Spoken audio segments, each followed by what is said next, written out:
ಕೆಪಿಸಿಯ ಕರ್ಮಕಾಂಡ ಬಗೆದಷ್ಟು ಮತ್ತೆ ದಿನದಿಂದ ದಿನಕ್ಕೆ ಬಯಲಾಗ್ತಾ ಇದೆ. ಹೊಸ ಹಗರಣಗಳು ಈಗ ಬೆಳಕಿಗೆ ಬರ್ತಾ ಇದೆ. ಇದೇ ಕೆಪಿಸಿಸಿ ಮಾಜಿ ಅಧ್ಯಕ್ಷರಾದಂತಹ ಸೌಕಾರರ ಮೇಲೆ ಈಗ ಮತ್ತೊಂದು ಆರೋಪ ಒದಗಿ ಬಂದಿದೆ. ಕೆಪಿಸಿಸಿ ಕರ್ಮಕಾಂಡ ಬಗೆದಷ್ಟು ಬಯಲಾಗ್ತಾ ಇದೆ ಹಗರಣ. ಕೆಪಿಎಸ್ಸಿ ಮಾಜಿ ಅಧ್ಯಕ್ಷ ಸೌಕಾರ್ಗೆ ಮತ್ತೊಂದು ಶಾಕ್. ಶಿವಶಂಕರಪ್ಪ ಸೌಕಾರ್ ವಿರುದ್ಧ ಮತ್ತೊಂದು ದೂರು ದಾಖಲಾಗಿದೆ. ಶಿವಶಂಕರಪ್ಪ ಸೌಕಾರ್ ಸಂಪೂರ್ಣ ಆಸ್ತಿ ತನಿಖೆಗೆ ಈಗ ಆಗ್ರಹ ಅನ್ನುವಂಥದ್ದು ವ್ಯಕ್ತವಾಗ್ತಾ ಇದೆ. ರಾಜ್ಯಪಾಲರಿಗೆ ದೂರು ನೀಡಿದಂತಹ ಮರಿಲಿಂಗಗೌಡ ಶಿವಶಂಕರಪ್ಪ ಸೌಕಾರ್ ಆಸ್ತಿ ವಿವರದೊಂದಿಗೆ ಕಂಪ್ಲೇಂಟನ್ನು ದಾಖಲು ಮಾಡಿದ್ದಾರೆ.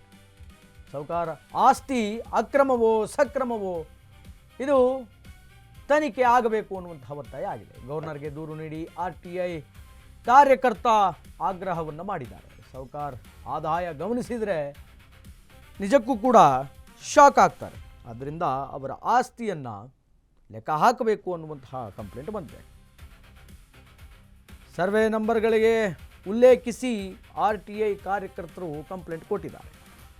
ಇನ್ನು ಅವರ ಪತ್ನಿಯ ಹೆಸರಿನಲ್ಲಿ ಏನೇನಿದೆ ಅನ್ನುವಂತಹ ವಿಚಾರಗಳು ಕೂಡ ಬೆಳಕಿಗೆ ಬರಬೇಕು. ಯಾರ್ಯಾರ ಹೆಸರಲ್ಲಿ ಎಷ್ಟೆಷ್ಟು ಆಸ್ತಿ ಮಾಡಿಟ್ಟಿದ್ದಾರೆ ಅನ್ನುವಂಥದ್ದು ಕೂಡ ಬೆಳಕಿಗೆ ಬರಬೇಕು ಅನ್ನುವಂತಹ ವಿಚಾರವನ್ನು ಮರಿಲಿಂಗಗೌಡ ಅನ್ನುವಂಥವರು ದೂರಿನ ಮೂಲಕ ಕೊಟ್ಟಿದ್ದಾರೆ. ಸಮಗ್ರ ತನಿಖೆ ನಡೆಸುವಂತೆ ಈಗ RTI ಕಾರ್ಯಕರ್ತರೊಬ್ಬರು ದೂರನ್ನು ದಾಖಲು ಮಾಡಿದ್ದಾರೆ. ಆಸ್ತಿ ಬಗ್ಗೆ ನಿಷ್ಪಕ್ಷಪಾತವಾಗಿ ತನಿಖೆ ನಡೆಸಬೇಕು ಅನ್ನುವಂತಹ ಆಗ್ರಹವನ್ನು ಮಾಡಿದ್ದಾರೆ. ಇದು ಕೆಪಿಎಸ್ಸಿ ಕರ್ಮಕಾಂಡ ಬಗೆದಷ್ಟು ಹೊಸ ಹಗರಣಗಳು ಬಯಲಾಗ್ತಾ ಇದೆ. ಕಳೆದ ಕೆಲ ದಿನಗಳ ಹಿಂದೆ ಆರೋಪಿಯಾಗಿದ್ದರು ಇದೇ ಶಿವಶಂಕರಪ್ಪ ಸೌಕಾರ್. ಅಮಾನತು ಕೂಡ ಆಗಿದ್ರು. ಈಗ ಮತ್ತೆ ಅವರ ಮೇಲೇ ಮತ್ತೊಂದು ಕಂಪ್ಲೇಂಟ್ ಅನ್ನುವಂಥದ್ದು ದಾಖಲಾಗಿದೆ. ಅವರ ಆಸ್ತಿ ಎಷ್ಟು ಅಕ್ರಮವಾಗಿ ಹಣ ತಿಂದಿದ್ದಾರೆ, ಕೆಪಿಎಸ್ಸಿಯ ಅನೇಕ ಪರೀಕ್ಷೆಗಳಿರಬಹುದು, ಪಶುವೈದ್ಯರ ನೇಮಕಾತಿ ವಿಚಾರದಲ್ಲಾಗಿರಬಹುದು, ಅಥವಾ ಅವರ ಪರೀಕ್ಷೆಯ ರಿಸಲ್ಟ್ಸಿನ ವಿಚಾರದಲ್ಲಾಗಿರಬಹುದು, ಅವರು ದುಡ್ಡು ತಿಂದಿದ್ದಾರೆ ಅನ್ನುವಂತಹ ಆರೋಪಗಳು ಕೇಳಿ ಬರ್ತಾ ಇದೆ. ಆದ್ದರಿಂದ ಅವರ ಪ್ರಾಪರ್ಟಿ, ಅವರು ಗಳಿಸಿರುವಂತಹ ಆಸ್ತಿ ಅದು ಲೀಗಲ್ ಆಗಿದೆನಾ, ಅದು ಸಕ್ರಮವೋ ಅಕ್ರಮವೋ ಅನ್ನುವಂತಹ ಪ್ರಶ್ನೆಗಳು ಈಗ ವ್ಯಕ್ತವಾಗ್ತಾ ಇದೆ.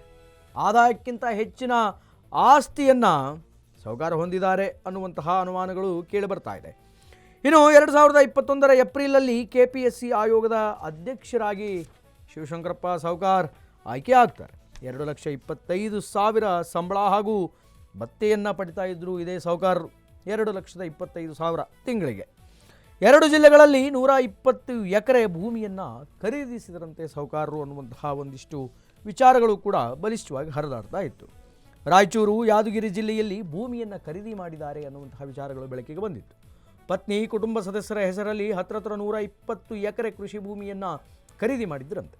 ಪತ್ನಿ ವಿಜಯಲಕ್ಷ್ಮಿ ಹೆಸರಿನಲ್ಲೂ ಕೂಡ ಜಾಮೀನನ್ನು ಖರೀದಿ ಮಾಡಿದಂತಹ ಆರೋಪ ಇವರ ಮೇಲಿದೆ.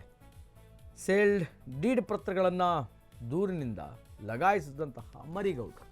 ಸೊ ಈಗ ಮರಿಗೌಡ ಅನ್ನುವಂತಹ ಒಬ್ಬ ವ್ಯಕ್ತಿ ಕಂಪ್ಲೇಂಟನ್ನು ದಾಖಲು ಮಾಡಿದ್ದಾರೆ.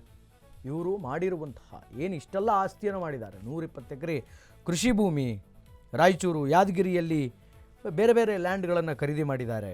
ಅದ್ರ ಜೊತೆಗೆ ಅವ್ರ 2,25,000 ರೂಪಾಯಿ ಸಂಬಳ, ಇಷ್ಟೆಲ್ಲ ಖರೀದಿ ಮಾಡಿದಾರಲ್ಲ.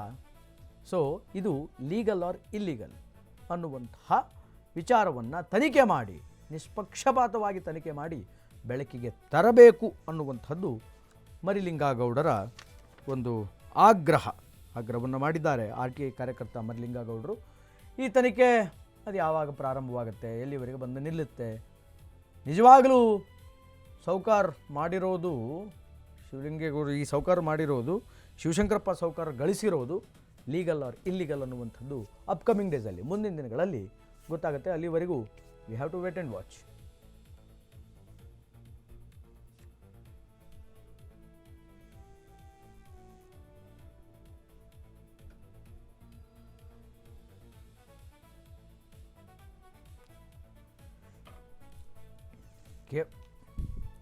ಕೇವಲ 2,25,000 ರೂಪಾಯಿ ಪ್ರತಿ ತಿಂಗಳ ಸಂಬಳ, ಅದರ ಜೊತೆಗೆ ಭತ್ಯೆಯನ್ನು ಕೂಡ ಪಡಿತಾ ಇದ್ದರು.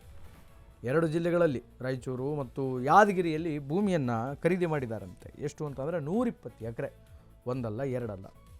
ಸೊ ಇದೆಲ್ಲವೂ ಕೂಡ ಲೀಗಲ್ ಆರ್ ಇಲ್ಲೀಗಲ್ ಅನ್ನುವಂತಹ ಪ್ರಶ್ನೆ ವ್ಯಕ್ತವಾಗ್ತಾ ಇದೆ. ಅದಕ್ಕೆ ಸಂಬಂಧಪಟ್ಟಂತೆ RTI ಕಾರ್ಯಕರ್ತ ಮರಿಲಿಂಗೇಗೌಡರು ಗವರ್ನರಿಗೆ ನೇರವಾಗಿ ದೂರನ್ನು ಕೊಟ್ಟಿದ್ದಾರೆ.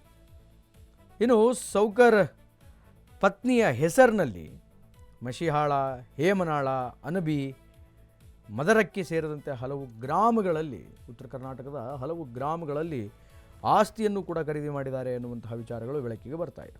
ಅವರ ಪತ್ನಿ ವಿಜಯಲಕ್ಷ್ಮಿ ಅಂತ ಅವರ ಹೆಸರಿನಲ್ಲಿ ಆಸ್ತಿಯನ್ನು ಖರೀದಿ ಮಾಡಿದ್ದಾರೆ ಅಂತ 10 ಸರ್ವೆ ನಂಬರ್ಗೆ ಉಲ್ಲೇಖಿಸದೆ ದೂರು ನೀಡಿರುವಂತಹ RTI ಕಾರ್ಯಕರ್ತ ಮರಿಲಿಂಗೇಗೌಡರು ಸಮಗ್ರವಾಗಿ ತನಿಖೆ ಆಗಬೇಕು, ನಿಷ್ಪಕ್ಷಪಾತವಾಗಿ ತನಿಖೆ ಆಗಬೇಕು, ಯಾವುದೇ ಪ್ರೆಷರ್ಸ್ಗಳು ತನಿಖೆ ಮಾಡುವವರ ಮೇಲೆ ಬೀಳಬಾರದು, ಹಾಗೆ ಆಗ್ರಹವನ್ನು ಮಾಡಿದ್ದಾರೆ. ತನಿಖೆ ಎಷ್ಟರ ಮಟ್ಟಿಗೆ ಸಕ್ಸಸ್ ಆಗುತ್ತೆ ಅನ್ನುವಂಥದ್ದನ್ನು ಕಾದು ನೋಡಬೇಕು.